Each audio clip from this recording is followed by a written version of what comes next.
Karin Ellermann. Ich arbeite im Helmut-Schmidt-Archiv als Archivarin. Diese kleine Statuette von Kant ist eine Nachbildung des 1864 in Königsberg aufgestellten Kant-Denkmals von Christian Daniel Rauch. Sie steht eigentlich am Neuberger Weg und begrüßt dort die Gäste mit gezogenem Hut und einladender Geste.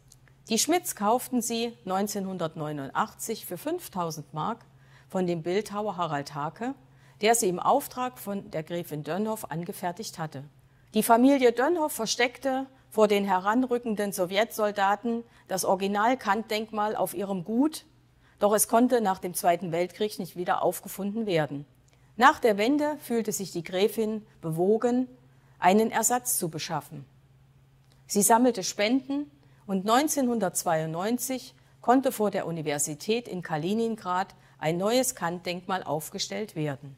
Kant war für Helmut Schmidt zeitlebens ein philosophischer Ankerpunkt. Man kann sagen, dass er dessen Denken schätzte. Im Wohnhaus am Neuberger Weg befinden sich 23 Objekte zu Kant. In seinen Schriften bezog sich Schmidt auf die Philosophie Kants, ohne ihn als Quelle zu nennen. Sein politisches Handeln fußte er auf Moral, Tugend und Vernunft und versuchte, als Bürger Rechte und Pflichten in Einklang zu bringen. Meine erste Begegnung hatte ich mit Kant als Studentin in einem Philosophieseminar.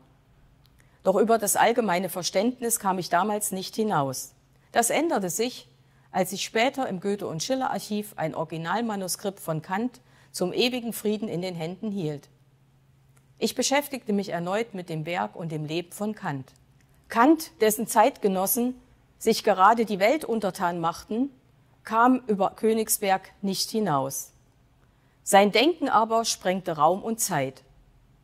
Im kategorischen Imperativ versuchte er, das Prinzip des ethischen Handelns niederzulegen, an denen sich auch Helmut Schmidt orientierte. Meine dritte Begegnung mit Kant, und deshalb ist Kant mein Lieblingsobjekt, hatte ich über den afrikanischen Philosophen Achim Membe. Dieser führt in seinem Werk Kritik der schwarzen Vernunft aus, dass sowohl die europäische Aufklärung als auch der Export des europäischen Denkens Ursache für Rassismus, Ungleichheit und Armut in der Welt bis heute sind. Diese Kritik anzunehmen und in unser politisches Handeln einzubauen, sollte unsere Aufgabe sein. Deshalb ist es gut und richtig, dass die kleine Statue in dieser Ausstellung unter dem Titel Demokratie leben ihren Platz gefunden hat.